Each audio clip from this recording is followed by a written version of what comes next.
Neste vídeo, vamos introduzir o conceito de limite. O conceito de limite é a base de todo cálculo diferencial integral, ou seja, é a base de toda a disciplina de cálculo 1. Para motivar o conceito de limite, nós vamos começar estudando um problema envolvendo velocidade de um carro. Vamos simular uma ida à universidade rural, saindo do West Shopping, que fica no bairro de Campo Grande. Bom, eu simulei aqui pelo Google Maps esse itinerário, e aí aqui está dizendo que a distância percorrida é de 20,8 km em 42 minutos. Vocês sabem que em alguns trechos a gente vai andar mais rápido e em outros mais devagar. Por exemplo, quando a gente passa aqui no quilômetro 32, normalmente aqui a gente anda muito devagar, né? Muito engarrafamento aqui. Agora, quando estamos passando aqui depois da reta de Piranema, o trânsito flui muito bem. Então, ao longo desse percurso, em alguns momentos a gente vai andar mais rápido e outros momentos mais devagar. A distância do percurso é de 20,8 km e o tempo de 42 minutos. Digamos que eu quero calcular aqui a velocidade média desse percurso. Então a gente tem que considerar a posição final menos posição inicial dividido pelo tempo final menos o tempo inicial. Vamos considerar que a posição inicial e o tempo inicial são ambos iguais a zero. Então a gente está começando o percurso aqui no West Shopping, então a gente liga o cronômetro aqui e considera a posição inicial como sendo zero. A posição final vai ser a distância total percorrida e o tempo final vai ser os 42 minutos do percurso, que aqui eu estou convertendo para horas, né? Estou dividindo por 60 minutos, está dando 0,7. Então a gente substitui esses valores nesta razão e nós vamos encontrar o valor de 30 km por hora. O que é esse valor? O que esse valor significa? Significa que se eu fizer todo esse percurso aqui, né, com o meu carro, andando sempre a 30 km por hora, eu vou chegar na universidade rural em 42 minutos. Porém, a gente sabe que não é isso que acontece, né, na prática. Como eu falei, a velocidade, né, ela muda a cada momento. Uma hora você vai estar andando mais rápido, uma hora vai estar andando mais devagar. E esse 30 km por hora é o valor de uma média da velocidade, e não da velocidade real do carro quando a gente está em determinado ponto do trajeto. Digamos que eu queira calcular a velocidade do carro exatamente quando eu estou aqui passando pelo posto, né, que fica na saída da reta de Piranema. Esse trecho aqui é um trecho que o carro vai andar mais rápido, como eu falei. Então, dificilmente a velocidade aqui, nesse ponto, do veículo, nesse instante, vai ser de 30 km por hora. Vamos fazer um outro cálculo aqui. Tá? Eu vou calcular a velocidade média, não daquele trecho grande, mas sim de um trecho bem mais curto, que é do posto de gasolina até o corpo de bombeiros. Simulando de novo no Google Maps, a distância percorrida vai ser de 2 km e 200 metros e o tempo de 2 minutos. Então, de novo, vamos considerar a posição inicial aqui igual a zero e o tempo inicial também. Se eu for calcular a velocidade média desse trajeto, olha só o que eu vou obter. Então eu vou ter que calcular 2,2 km, né, que vai ser a variação da posição do carro. E embaixo eu vou dividir pelo tempo gasto, né? O tempo em minutos foi 2 minutos, né? Mas como eu quero calcular quilômetros por hora, né, a velocidade, então eu vou converter esse tempo de 2 minutos para horas. Para isso eu tenho que dividir por 60 minutos. E aí eu vou obter essa fração aqui, 1/30. Então a velocidade média vai ser a variação da posição dividido pela variação do tempo, eu vou achar 66 km por hora. Ou seja, um valor bem diferente daquele 30 km por hora que nós obtivemos e mais próximo do que se espera ser a velocidade do carro nesse instante. Então vocês estão vendo o seguinte, que se eu quero saber a velocidade real do carro quando ele passa nesse instante, o ideal é que a gente considere um intervalo de tempo menor para se calcular a velocidade média. Vamos fazer uma simulação aqui então. Digamos que o carro esteja no posto no tempo zero e que a posição do carro seja dada por essa fórmula aqui, em função do tempo. E aí nós vamos marcar vários instantes de tempo e para cada um deles a gente vai calcular a velocidade média. Então, passados 6 minutos, né, que corresponde em horas a 0,1, se você substituir 0,1 aqui nesta fórmula, o valor que você vai obter é 6,52. Então, em 6 minutos, o carro, partindo do posto, vai ter percorrido 6,52 km. Se você for calcular a velocidade média desse trecho aqui, do posto até esse instante, você vai calcular aqui a variação da posição dividido pela variação do tempo, vai dar 65,2 km por hora. Considerando valores cada vez menores do tempo, né, substituímos aqui, descobrimos os valores da posição do carro, e para cada um deles a gente calcula a velocidade média. E aí vocês estão vendo que quanto mais eu pego o valor do tempo e diminuo ele, tornando ele mais próximo de zero, né? Vocês estão vendo aqui, eu comecei com 0,1, depois fui para 0,05, depois fui para 0,001. O que a gente vê quando a gente calcula a velocidade média é que este valor vai se aproximando cada vez mais do número 65. Então, o chute que a gente pode dar é o quê? Que a velocidade do carro, no instante que ele estiver passando exatamente em frente ao posto, vai ser de 65 km por hora. E para calcular essa velocidade, o que a gente faz é calcular a velocidade média do tempo zero até o tempo final t e fazer esse t ficar cada vez mais próximo de zero. Vamos fazer alguns cálculos para poder convencer a gente ainda mais sobre isso. Então aqui o carro está no posto no tempo inicial zero e depois que passou um determinado tempo, né, o tempo t, a gente vai calcular a velocidade média nesse trecho.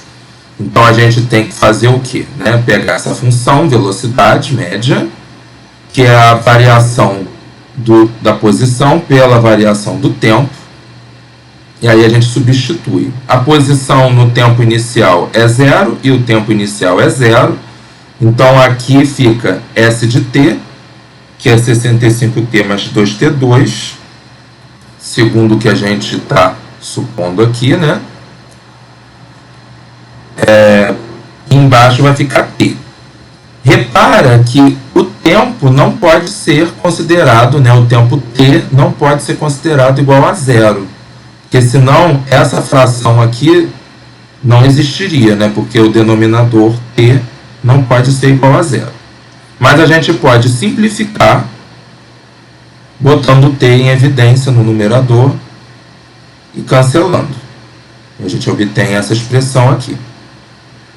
Então, olha só, quando o tempo t se aproxima cada vez mais de zero, o que acontece com este número 65 mais 2t? Ora, quando t se aproxima de zero, o 2t, né, multiplicar um número que vai se aproximando de zero por 2, isso daqui continua muito próximo de zero, né? E aí, então, eu vou estar somando 65 com um número que está cada vez mais próximo de zero. Então, essa soma, ela vai se aproximar cada vez mais de 65, que é o valor que a gente espera para a velocidade do carro quando ele estiver passando em frente ao posto. Então, a conclusão é que a velocidade do carro real, né, quando ele passa em frente ao posto, vai ser 65 km por hora. Vai ser este número que vai estar marcando no velocímetro do carro. E esse resultado foi calculado como? Pegamos a velocidade média, né, a expressão da velocidade média, e fizemos o valor de t ficar cada vez mais próximo de zero. Então, vocês estão vendo que essa situação, problema, motiva o que a gente chama de limite, né, da velocidade média quando o tempo t tende a zero, né? A gente diz que ela é igual a 65 e escreve dessa forma aqui. O que isso significa? Quando você lê essa igualdade, significa que quando o tempo t se aproxima cada vez mais de zero, porém sem ser igual a zero, a velocidade média vai se aproximar cada vez mais de 65. Então essa é a ideia que tem a definição de limite. Vamos analisar este problema da velocidade do carro graficamente. Bom, nós calculamos a função velocidade média e vimos que o resultado dava este quociente aqui, que quando a gente simplificava aparecia 65 mais 2t. Mas aí o tempo não pode ser igual a zero, porque senão essa fração aqui fica com denominador zero. Bom, então como para t diferente de zero, o valor da função velocidade média é dado por esse polinômio aqui de grau 1, então para t diferente de zero, o gráfico dessa função vai ser igual ao de uma função afim, ou seja, uma reta. A única diferença é que sobre o valor t igual a zero, a gente não vai ter ponto do gráfico, né? Porque esta função não está definida para valores do tempo igual a zero, né? Então, o gráfico da função Vm de t ele vai ser esta reta, tirando este ponto que fica sobre o zero, né? Por isso que a gente deixa esse buraco aqui. O que queremos fazer aqui, né? Queremos ilustrar o que acontece com o valor da velocidade média quando o tempo que é descrito aqui na variável horizontal se aproxima cada vez mais de zero.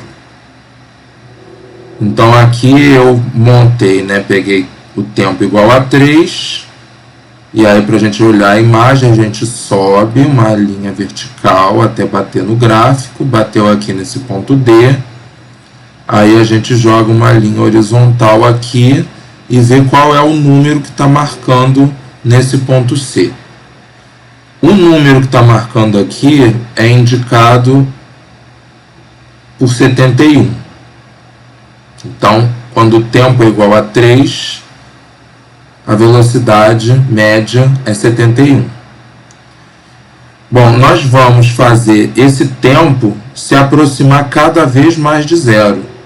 E aí nós vamos estudar o que acontece geometricamente com esse ponto C aqui. Então eu vou começar a mover esse ponto B aqui para próximo de zero.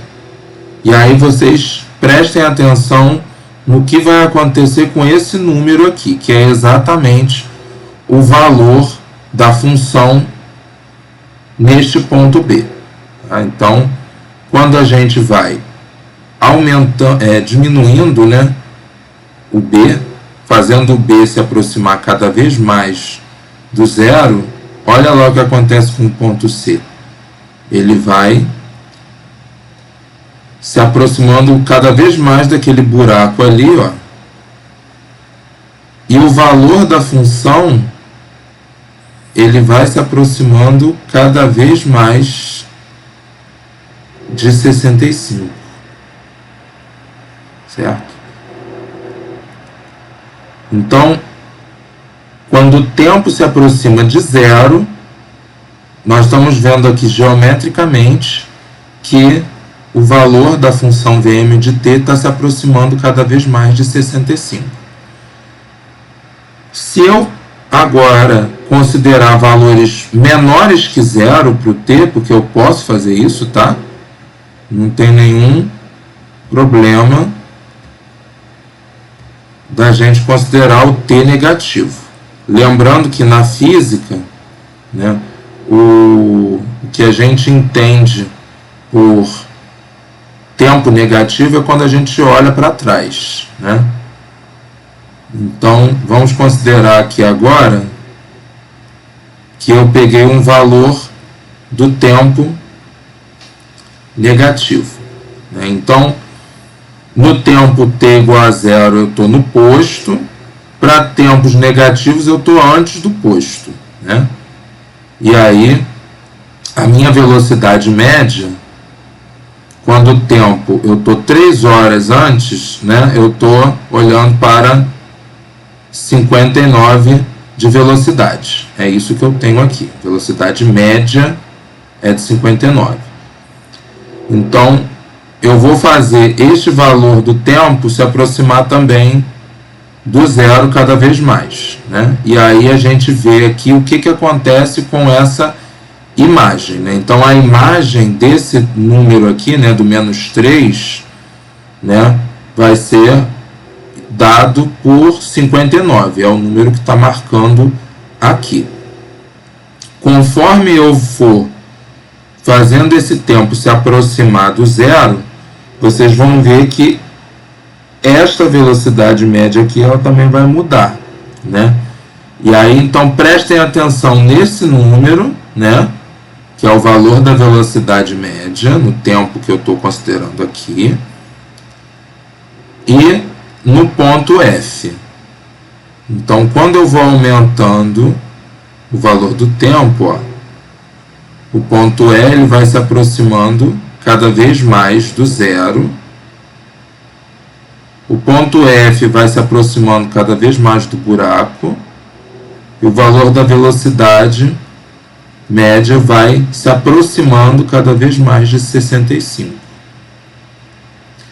Então, a gente está vendo aqui o seguinte: se o tempo se aproxima de zero, tanto por valores maiores que zero, como por valores menores que zero, tanto faz. O valor da velocidade média vai se aproximar cada vez mais de 65. Então, a noção de limite da função velocidade média aqui, né, dizer que o limite da velocidade média, quando t tende a zero, é 65, significa dizer o quê? Que quando o tempo se aproxima cada vez mais de zero, tanto por valores maiores que zero, como por valores menores do que zero, o valor da velocidade média vai se aproximar cada vez mais de 65. Então, essa é a interpretação gráfica do conceito de limite.